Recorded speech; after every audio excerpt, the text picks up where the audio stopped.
Fala, time, beleza? Eu sou o Tainan Fidelis e esse é o Hook Captain Podcast. Hoje a gente vai falar sobre Web3, Web 3.0. Que isso? Primeira vez que eu vi foi no Twitter. Compartilhar com vocês.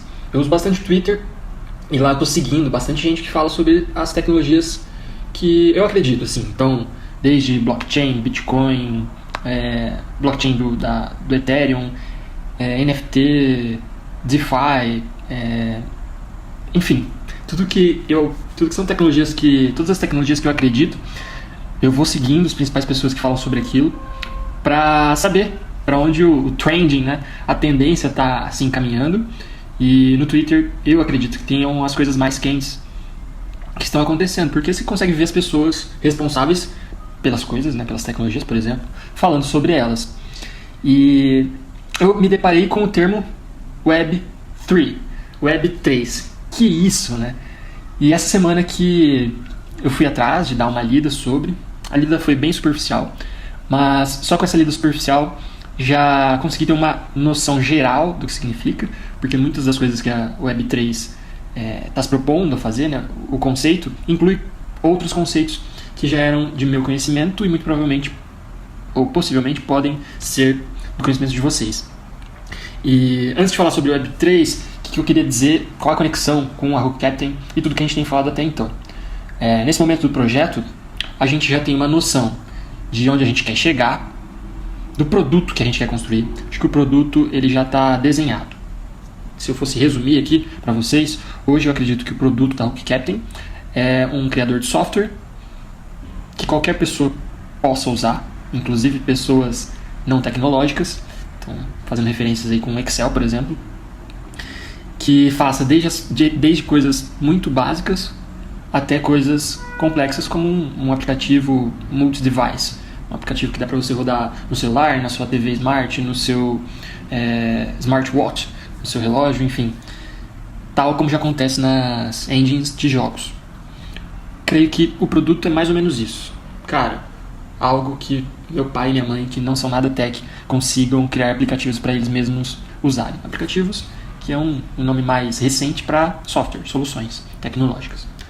Creio que esse seja o principal objetivo do produto Hook Captain. Deixa eu beber uma aguinha aqui.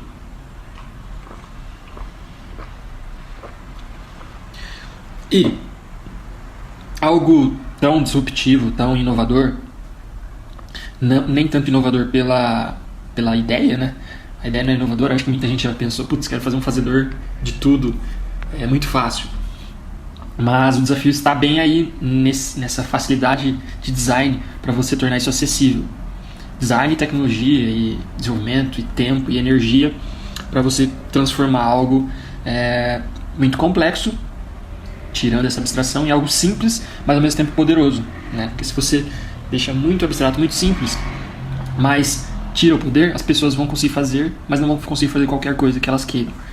Então esse é o desafio, e para a gente superar esse desafio, são e serão necessárias muitas cabeças pensantes. E aí já é o primeiro passo, né? O segundo passo é, esse produto que vai ser complexo de fazer, que vai demandar uma energia para fazer, de onde vem a receita desse produto? Sendo que algumas das nossas reuniões a gente comenta, inclusive, dele ser gratuito, tal como o Excel é, e só partes mais avançadas desse produto serem pagas, ou a própria hospedagem, enfim. Começamos a comentar sobre o modelo de negócio. Como que vai financiar essa galera engenhosa e genial para construir isso? Que é outro desafio. E ao mesmo tempo, junto do produto, surgem ideias que, para agregar e para torná-lo ainda mais fácil, né, ou para torná-lo fácil como a gente espera, muito provavelmente será necessária uma infraestrutura que permita que dentro desse próprio produto as soluções criadas por ele já estejam integradas a algumas coisas do mundo externo, como por exemplo o pagamento, autenticação, entre outras coisas. E até, né, daí já uma discussão ainda maior, que essa infraestrutura, além de oferecer serviços, soluções tecnológicas de software para quem está criando esse produto, possa oferecer soluções de infraestrutura corporativa, tal como aceleradoras fazem hoje em dia, 2021.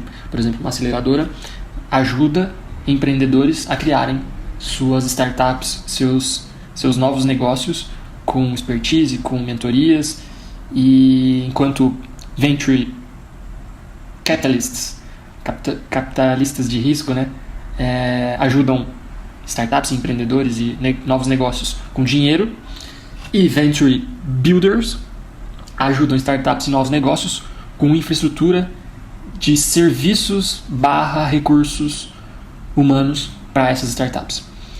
Então são 3 conceitos distintos, mas que a gente vê de forma bastante interessante, porque eles se complementam, e quando a gente consegue oferecer soluções que essas entidades já oferecem para startups e novos negócios em uma infraestrutura tecnológica, ou seja, imagina que essa infraestrutura que a gente está criando para criar produtos que podem ser possuídos, né, são produtos proprietários de empreendedores / empresas, e que a gente possa oferecer não só soluções tecnológicas para o produto, mas soluções corporativas para o empreendedor e a empresa, daí o projeto toma um tamanho maior e muito mais ligado ao nosso propósito, que está nos vídeos anteriores, que é capacitar que as pessoas consigam criar soluções que elas querem. E isso não vai se dar apenas com facilidade tecnológica. Vão ser necessários recursos, alguns humanos, outros financeiros e alguns tecnológicos. Não sei se tem mais, acho que tem mais recursos naturais, mas acho que é por aí, né? Que uma empresa precisa são recursos humanos, financeiros, para que o modelo que está na cabeça desse empreendedor, desse grupo de empreendedores, possa se dar, certo? Então veja, tanto na parte tecnológica, quanto na parte que fica em volta da parte tecnológica, como eu disse, essas soluções corporativas, mas vamos usar a palavra soluções empreendedoras, talvez, me ajudem aí. Elas têm bastante relação com a Web3. E agora sim, vamos entrar nesse assunto que é a Web3. Então, começando. Por que Web3? Vou usar um artigo do Chris Dixon para me basear no que eu vou falar para vocês, artigo que eu li, e vamos trocando essa ideia. A Web3 indica que teve a Web 1 e teve a Web 2. E o que são elas? A Web 1 nasce no início da World Wide Web, quando cada computador estava conectado em uma rede de computadores, de fato, com seus IPs, e daí surgiram lá os DNS, que você conseguia dar um nome para o seu computador, um nome de domínio para o seu computador, na bolha das .com, bolha das .com no final dos anos 90. Eu nasci em 92, olha só, então tinha 10 anos nessa época. E o ponto era que a internet era como se fosse uma grande pasta de arquivos, né? Inclusive, ela usava a estrutura de diretórios mesmo. Não sei se vocês lembram, mas você digitava lá igrejas /2 fotos. Então você ia acessar as fotos da igreja 2. Era como se fosse o seu computador sendo exposto, as pastas do seu computador sendo expostas pro mundo junto com os arquivos que tivessem nelas. E isso era muito... Eu gosto da palavra, do termo P2P, P2P, né? Peer-to-peer. Ou seja, era um computador conectando no outro em uma rede anônima, basicamente, que não tinha intermediários e que as pessoas tinham liberdade total para subir nessa rede o que elas quisessem. Imagina que você está expondo arquivos do seu computador. No seu computador você pode ter qualquer arquivo e não tem ninguém intermediando esse contato. Então, se eu tenho o seu IP, né, o seu domínio, eu consigo acessar e vou ver o que você está mostrando, e boa. E isso foi uma revolução, né? Tanto que a internet mudou a nossa vida por completo.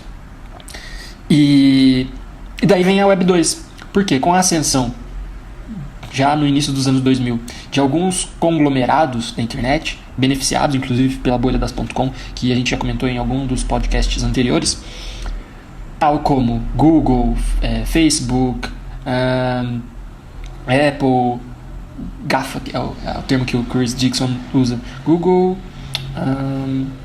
Apple, Facebook, Amazon, esses 4. Eles vão ganhando uma força e eles criam plataformas que agora não mais permitem que essa informação, que esses usuários da web se conectem de forma direta, mas elas passam a as plataformas, serem as grandes intermediárias da internet, de todos os usuários. Por quê? Porque elas ganham uma força enorme. Estava comentando aqui na base que na África muitas pessoas acreditam que a internet é o Facebook, né? Vi uma notícia recente, 2020, 2021, sobre isso. Por quê? Porque elas compram celulares, elas não tiveram acesso a PCs, a desktops. Então o primeiro acesso que ela tem à tecnologia é com o celular, e o celular já vem com o aplicativo do Facebook instalado, e ela pensa que Facebook é a internet, né? E no artigo do Chris Dixon ele até comenta que se ou você acessa diretamente esses conglomerados, ou você acessa a internet por meio de algum aplicativo cliente criado por eles. Então, o Google Chrome, ou enfim, uma App Store, uma Play Store, que é da Google. Então, o nosso acesso, né, na sua grande maioria, está sendo intermediado, né, está sendo bloqueado, vamos usar uma palavra pejorativa, por esses caras. E a partir daí, por isso a Web 2, né, é vista por essas pessoas que buscam liberdade, buscam independência, autonomia sobre os seus dados, principalmente, né? Porque esses grandes conglomerados criam silos de dados, silos de informação, que essas informações não são públicas, como eram na 1.0, em que cada pessoa tinha o acesso aos outros nós da rede, e ela pagando o próprio HD, os outros perdiam acesso e beleza. Hoje não, hoje tem esse intermediário que ele tem o silo dos dados, das informações, então não tem como você se desconectar dele. Tanto que surgem várias leis, como a LGPD aqui no Brasil, Lei Geral de Proteção de Dados, que trata sobre isso, mas mesmo assim eles têm uma força global, né? Eles conseguem peitar inclusive estados. Então esses caras veem a Web 2.0, que é eu estou usando o termo intermediado, mas enfim, usem o termo que quiserem aí, mas que é plataformizada por esses grandes conglomerados, eles vêm de forma ruim, por esses motivos que eu dei, porque esses conglomerados são poucos, né? A gente está citando aqui 4 grandes, mas que movimentam muito do que acho que a grande maioria dos usuários vai acessar a internet ou por eles ou por algum cliente, software cliente deles, e principalmente os mainstream, né, os usuários mais comuns, e eles veem isso de forma ruim por esses motivos citados. E daí que surge a Web 3, que é devolver aos usuários essa independência, autonomia, privacidade e liberdade dentro da web, e ao mesmo tempo manter essas formas, essas tecnologias e formas de... essas soluções, vamos colocar aqui como soluções modernas, essas plataformas modernas implementadas por esses conglomerados, né? Não é que de todo eles são ruins. A gente usa essas plataformas porque elas oferecem bons serviços, boas soluções, né? Inclusive necessárias para nós diariamente. Então, trazer na Web3 essas soluções que a gente considera boas, junto com essa autonomia, essa privacidade e essa liberdade, e sem a intermediação desses conglomerados, que são centralizados, ou seja, eles têm o poder de definir qualquer coisa, eles têm toda a base de dados, né, a base de informação está centralizada neles. O que eles decidem é lei, são conglomerados privados, então você como usuário, você não tem força depois que ele já cria aquela... que a gente chama de network effects, né? O efeito de rede. A partir do momento que ele já tem usuários, consumidores e outros produtores, por exemplo, um Facebook, né? Ou um WhatsApp, ou um Instagram, ou um Google, enfim, uma Apple. Então tem produtores e consumidores. A partir do momento que ele está grande o suficiente, você como um consumidor único ou como um produtor único, tem pouca força perante o conglomerado, perante essa instituição. E quanto maior ela for, menos força cada usuário, né, individual vai ter força perante ela. Como que a Web3 sugere e está trabalhando para superar isso. E que daí entram vários conceitos legais, que são aqueles que no início do áudio eu falei que vocês poderiam já conhecer.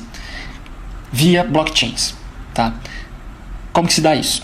Então, pensem que as plataformas de hoje, na Web 2.0, são centralizadas, então tem alguém que recebe tudo e toma as decisões. Então, que recebe todos os dados e informações. Quando você faz um pedido por alguma informação, você pede para essa instituição, por exemplo, Facebook me dá aí acesso à página do meu pai.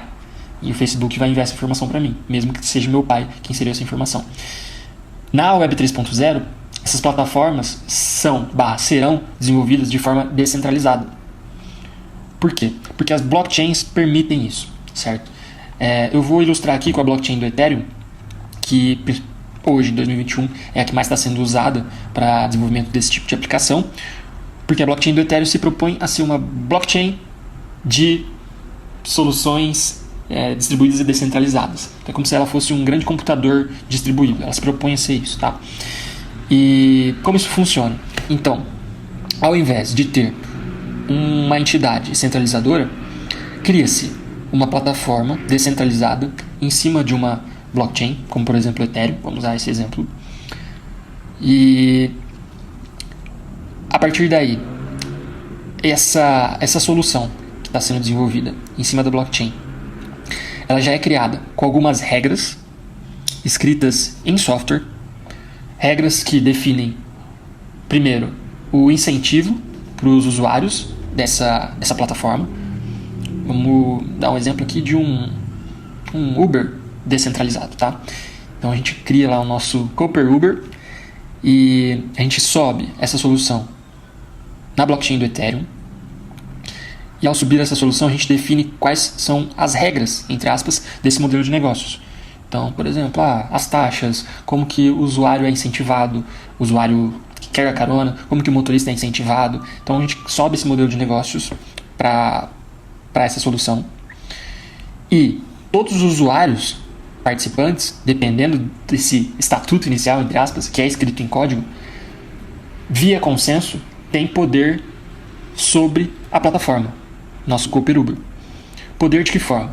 Tanto via código, ou seja, pode ser que no próprio código da solução já esteja definido algumas formas democráticas das regras desse nosso Cooper Uber se alterarem, por exemplo, taxa, comissionamento, quanto vai para a plataforma para pagar a infraestrutura, enfim, as regras desse nosso modelo de negócio podem ser alteradas via código, quanto pela infraestrutura social que reside ao redor dessa solução.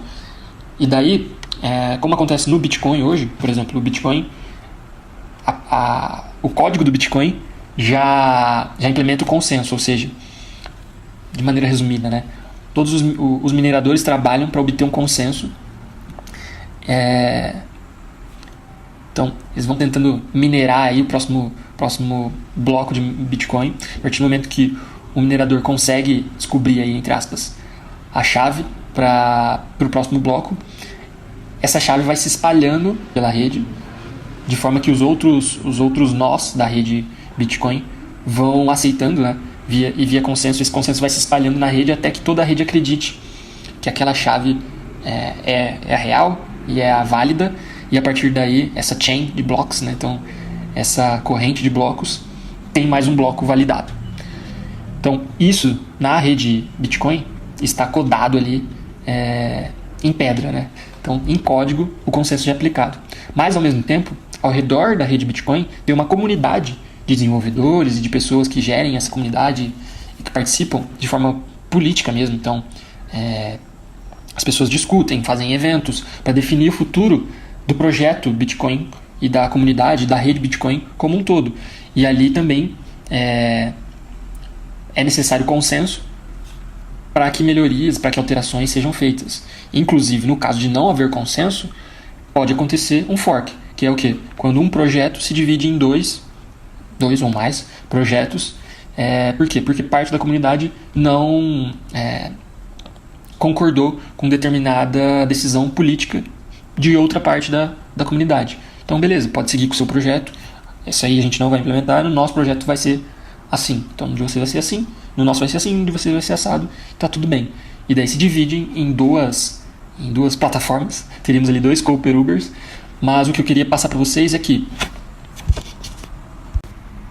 o consenso acontece tanto no nível do código, do projeto de fato, quanto no nível social por volta do projeto, porque é um projeto que é utilizado e construído por pessoas e manutenido por pessoas, então tem uma camada social ao redor do software.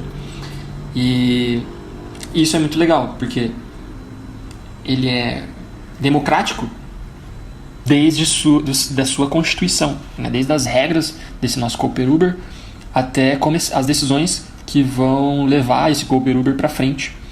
Todas são democráticas. Ou se não são democráticas, são colaborativas, por exemplo. Mas sempre tendo esse feeling descentralizado. Nunca está na mão de um decisor, né? Porque senão não teria uma comunidade que topasse aquilo, né? Então, por definição, esse tipo de projeto vai ter consenso, porque muitas vezes ele é na verdade, ele sempre é por iniciativa própria, né? As pessoas são voluntárias. Tem incentivo? Sim, tem incentivo, inclusive financeiro. Vou falar sobre isso já. Mas a pessoa pode estar ali ou não. É meio óbvio isso até numa empresa centralizada, mas nesse tipo de projeto isso se torna ainda mais importante. Certo? E daí, um outro ponto então, a Constituição e a evolução desses projetos vão se dar de forma consensual, comunitária. Os incentivos são definidos de forma consensual e comunitária. Então, com os incentivos eu quero dizer, quem trabalha para desenvolver esse projeto ganha o quê? Ganha o que a galera que está construindo e que está vendendo e que está fazendo esse Cooper Uber definir. E quanto custa? Custa o quanto a galera definir. E quanto o usuário paga, né? Quanto que o nosso Cooper Uber vai reter? Quanto a galera definir. Então tudo isso é consensual. E a propriedade dos dados também não é centralizada. Por quê? Porque lembra que no começo eu falei que esse Cooper Uber, por exemplo, seria desenvolvido em cima da blockchain do Ethereum. E isso quer dizer que essa solução, o código do nosso Cooper Uber, as transações do nosso Cooper Uber, enfim, tudo que acontece nesse nosso Cooper Uber é feito de maneira descentralizada, inclusive na parte da tecnologia. Ou seja, não tem um servidor na casa do diretor da comunidade do Cooper Uber, ou ele não compra ou aluga um servidor na Amazon para rodar o software do Cooper Uber. Não. Ele roda na blockchain do Ethereum, o que significa que em vários computadores ali, que são os mineradores da blockchain do Ethereum, espalhados pelo mundo e que muito provavelmente não tem nada a ver com o nosso Cooper Uber, eles vão estar executando essas nossas operações também por incentivos que daí a blockchain do Ethereum, o Ethereum, envia para eles. Então, e a gente paga por isso. Então, o Cooper Uber paga, entre aspas, para executar as coisas para o Ethereum, e o Ethereum, como uma rede também consensual e também comunitária e também cooperativa, entre aspas, né? Cooperativa não, mas descentralizada, remunera esses mineradores, que daí diferente do Bitcoin, que eles mineram para validar a rede ali apenas, né? E executar as transações monetárias, financeiras. Na blockchain do Ethereum eles mineram sim para validar a rede, mas também para executar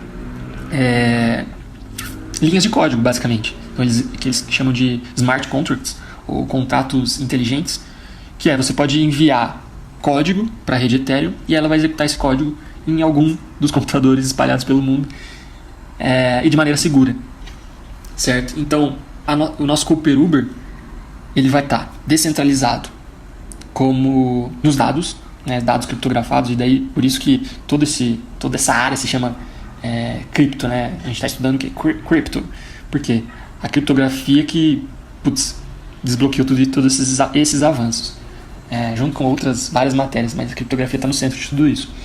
Então, de maneira segura, descentralizada, consensual e comunitária, tanto no nível de negócio quanto no nível tecnológico.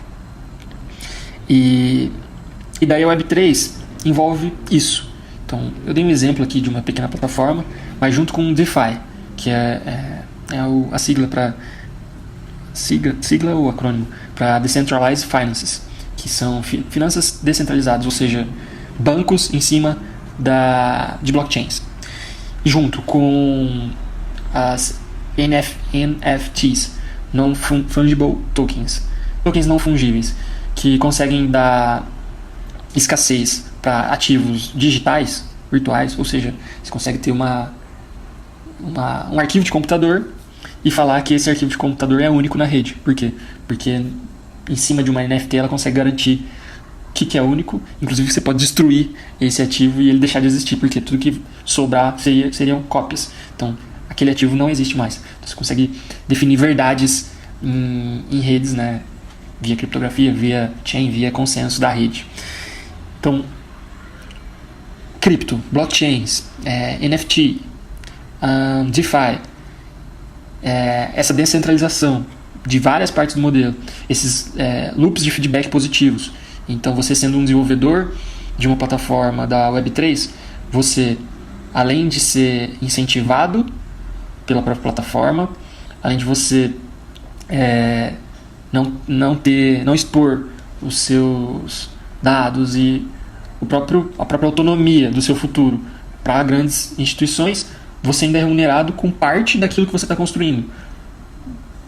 Não sei se eu comentei isso durante a explicação, mas um dos incentivos pode ser um token, né, um coin ali, dependendo do que a gente está falando. Por exemplo, nosso Cooper Uber poderia ter um token chamado Cooper Uber Coins. E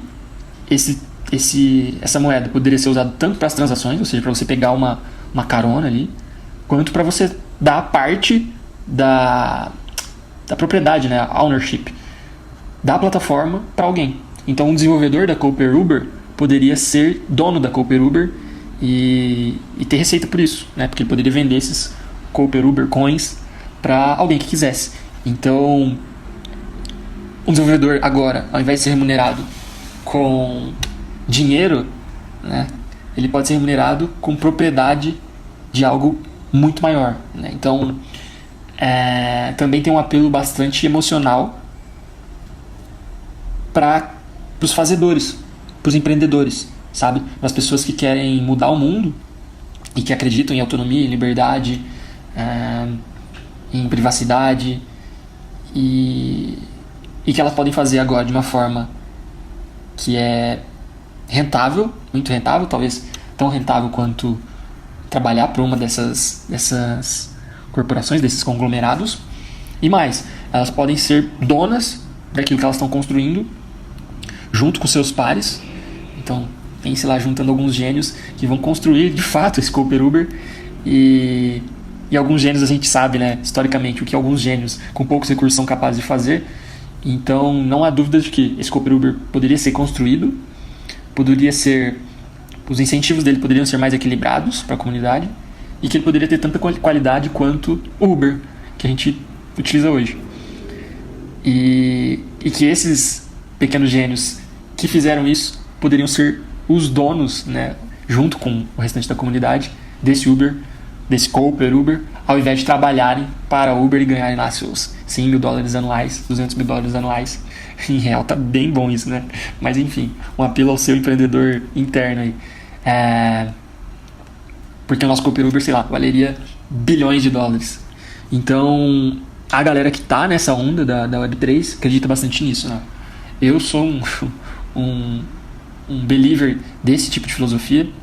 Um believer não, um acreditador aí, um sonhador desse tipo de filosofia, porque eu acredito que pro futuro, tal como a gente está pensando na Hulk aqui, de dar mais liberdade, de dar mais acesso, de escalar oportunidades, escalar potencial das pessoas, isso tem que ser descentralizado. Porque se está na mão de alguém, esse alguém já é a primeira pessoa que está segurando o avanço. E a internet só mudou nossas vidas e só espalhou o mundo inteiro e está transformando vidas aí via acessibilidade de informação, porque ela não tem a palavra em inglês unleashed, né?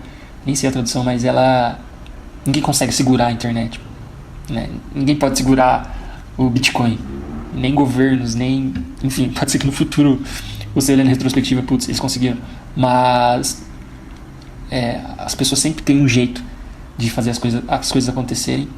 E a partir do momento que você tem um cara centralizador, ou um grupo centralizador, você está automaticamente limitando o potencial das pessoas. E a gente não pode limitar o potencial das pessoas.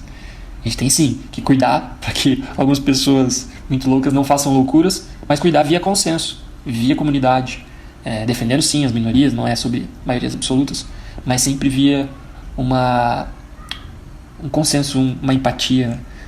E acho que a tecnologia está caminhando para isso, para ser cada vez mais consensual, livre, econômica e, enfim, isso que eu queria falar da Web3. Ela envolve vários conceitos, mas acho que conseguimos passar um pouco aqui sobre o que significa, que é, então, voltando lá e resumindo tudo, transformar a internet, que se tornou centralizada na mão de poucos, de volta na internet raiz, lá do final dos anos 90, mas trazendo junto com ela todos os avanços que essas plataformas centralizadas mostraram que são possíveis de se entregar, e que a gente, como consumidores, viu que são bons, e que a gente quer e que a gente gosta. Então, conseguir trazer o melhor dos dois mundos para as coisas que a gente está fazendo. Beleza, gente? Ficou um podcast longo, bem longo, mas eu queria passar isso para vocês porque foi um aprendizado recente e espero que tenham gostado. Curtam o vídeo e sigam aí Hook Captain. A gente vai avançando e a gente vai trocando ideia com vocês. Comentem aí embaixo. Valeu!